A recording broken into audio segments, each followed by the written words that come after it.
Good morning. So before we start today, do me a favor and subscribe if you haven't already, please. I'm trying to get to 20,000 by the end of the year. It seems doable, but you guys got to click that subscribe button.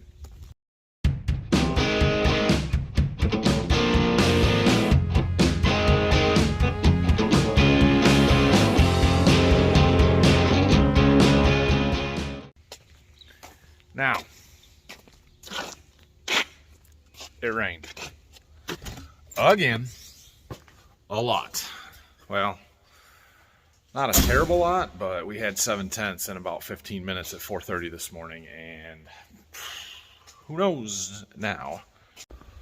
Well, I tell you what, you get a little bit of rain and everything just comes to a dead halt around here. I've been doing some computer stuff. All those agronomic trials that I did, I showed you guys the other day where I did the population studies and the sulfur trial and my compaction study. That spreadsheet that they were on was not super easy to read and understand and to pass out to my customers. So I typed that up into relatively easy to understand information, format anyway. And I'm gonna go pass out some of that, see a couple of seed customers. I need to run to the bank, and we're gonna buy the floor tile for our house that's going in the bathrooms, laundry rooms, that stuff, wall tile for the shower and everything. We're gonna buy that ourselves. They're gonna install it, but we're gonna buy it and have it there because my wife picked it out at Menards. So I'm thinking about running to Menards and buying that all today, and that way we've got it and it's here and ready whenever they need it. So my route today brought me to the town where my father-in-law's tire shop is, where my Chevy truck is. And I may or may not have misplaced a GoPro camera at some point in the last month or two that I can't find. I was really hoping it was in here. There's a GoPro battery and a GoPro mount, but no GoPro. Dang it. If anybody needs some tires in your Northwest Ohio, I know the owner of this place. He's a pretty good guy. He's got a smoking hot daughter too. Just saying. You know you spend a lot at Menards when the rebate amount is $134. I did, however, find out that when you need a whole lot of flooring tile, if you just tell the people at the counter that, hey, I need a whole lot of flooring counter or tile, you have a big cart that I can put it on. And then you ask, well, it would be even better if you just put it on a pallet and set it right in the back of my truck. They'll do that for you. And you don't even have to put it on the pallet. They're loading it up for me. So we got to drive around back and pick it up. Look at that. Look at that. Sweet. That was easy. I didn't even have to load them on the pallet. I thought for sure I was going to have to put them on my own pallet. Back to the seed warehouse and get my tile unloaded here. We've got a real nice wheat crop growing through the concrete floor there.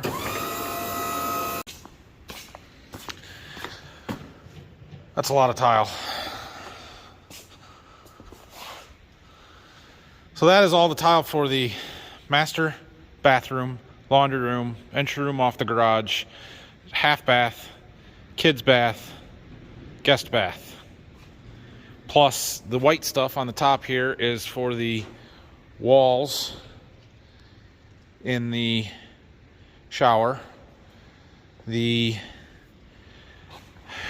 gray hex are for the floor in the shower, and these, which are wrong and I wish I would have looked at before, dang it, those are accents for the shower walls, and they're supposed to be the same color as this, not the gray version.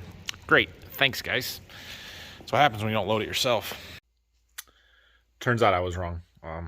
Apparently my wife picked out the gray ones. I had the item number and I gave that to him.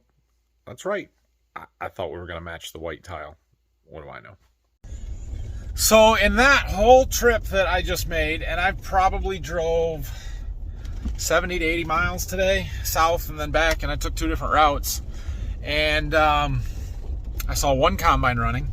They had much less rain south of here.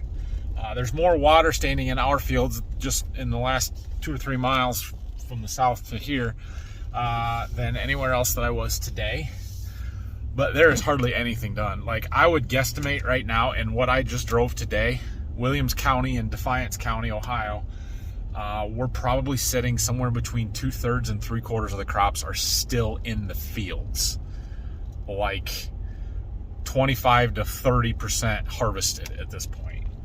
There's a long ways to go, and I feel better about how much we've gotten done, but we've got a long ways to go too. So this rain just killer. It's just a killer.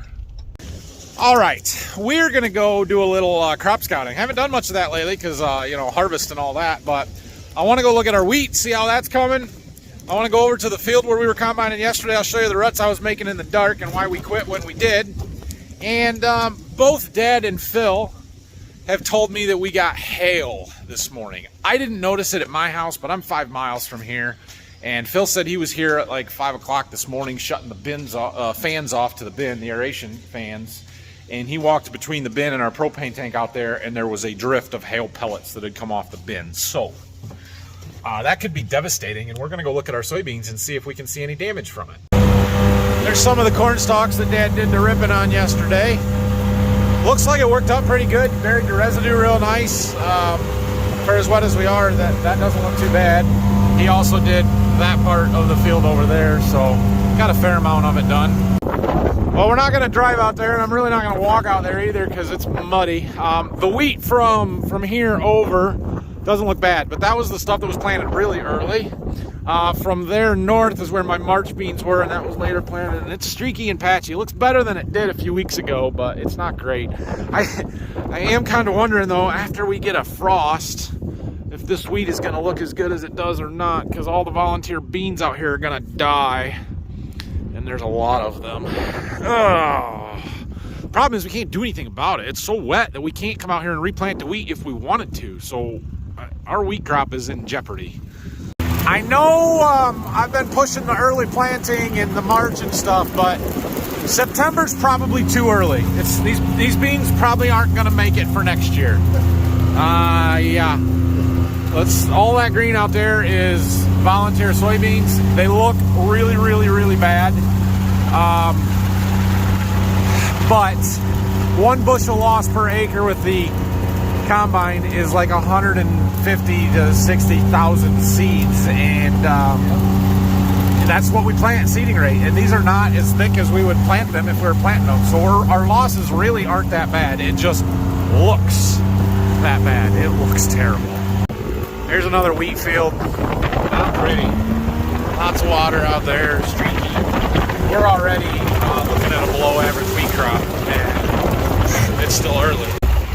The neighbor's pond is full again. Their fields are green too, so it's not just us. Yeah. There's another view of this wheat field. You can just see it's streaky. It's not thick and filled in like we want it to be. I don't know yet. I don't know what to think of that wheat. I don't know if we're going to get a chance to fix it. I don't know if it's going to be any good. We may end up tearing wheat out in the spring because it just isn't going to make it good enough crop, and we're going to want to plant corn or beans instead. I don't know yet, but it's not pretty. Oh, some of that doesn't look so bad there. It's patchy. It's patchy. All right, so here we're right across the road from the farm. These are double crop beans, and it's not good, guys. It's not good. So what happens when you get hail on mature crops is the hailstones will hit these soybean pods and crack them open. Look at that. Beans laying all over the ground. And now in my double crop beans, does that suck? Yes, it's not the end of the world. In my other beans though, that's a big problem. Look at them all. Look at them all. Just the beans are just hanging there. Pods got split. Those are just gonna fall out. Oh no.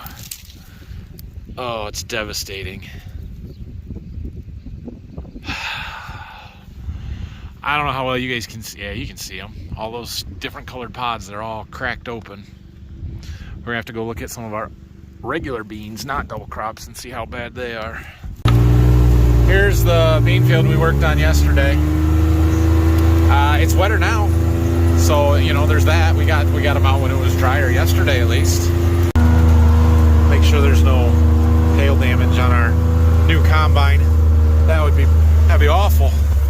It's highly unlikely. I don't think it was large hail, just anything is not good. So we did this part yesterday, and then we started over here last night, and I decided it was too wet and it was starting to rain, and so we pulled out of here. I want to go check some of these beans that are left to see if there's any hail damage in them. Woodchuck hole. And I'll show you the ruts that I was making in the back of the field here, if we can get there. We'll see. There's a gully.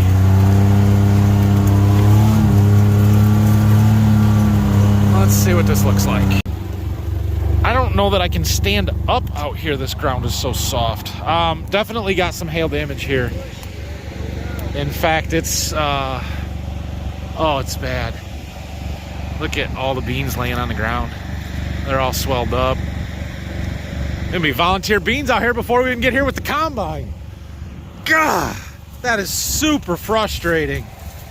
Super frustrating. Here you can see those pods broken open. Right there's one. Right there. I mean, it's not like it's 100% loss, but it's probably 5 to 10%, I would guess. Maybe not that much. Depends on when we can get them and whether we can catch any of these beans that are just kind of hanging out here, or if when they dry down and shrink, they're just going to fall out. I mean, it takes nothing for them to... Look at that one. Dang, that sucks. Oh. Okay, so hear that?